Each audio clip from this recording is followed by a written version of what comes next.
Миксерсіз, арнайы формасыз осы пирогты жасап көріңіздер. Қолдарынан түк келмейтін қыздардың өзі пісіре алады мына пирогты. Өте дәмді болып шығады, заттары да қарапайым. Ендеше кеттік. Енді құрғақ заттарды араластырып аламыз. Какао, ұн және қант, шым-шым тұз қосамыз, жақсылап араластырамыз. Ас содасын қосамыз. 2 шай қасық ас содасына 1 шай қасық уксус қосамыз. Сонда біздің пирогтан ас содасының дәмі білінбей тұратын болады. Осылай көпіртіп тұндырып аламыз. Сұйық заттар, жұмыртқа, сұйық май, сүтті қосып, лопаткамен немесе осылай қасықпен араластырамыз. Араластыру жағы ешқандай қиындық туғызбайды. Осылай бір келкі болып оңай араласады. Енді бізге противен қажет болады. Әсел пештің противені болса тіпті қатып кетеді, немесе осындай үлкен противенге құя берсеңіздер болады. Мен астына фольга төсеп осындай формаға құйғанды жөн көрдім. Жалпы бұл пирог үлкен әрі биік болып шығады.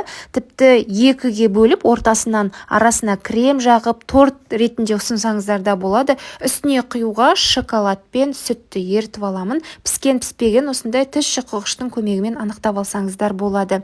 Енді үстіне шоколадты ганашымызды тегістеп құйып шығамыз. Осымен біздің үлкен әрі тойымды дәмді пирогымыз дайын. Ал енді сіздерге ұнаған болса, видеома лайк басып, комментарий қалдыруды ұмытпаңыздар. Бізге ас болсын.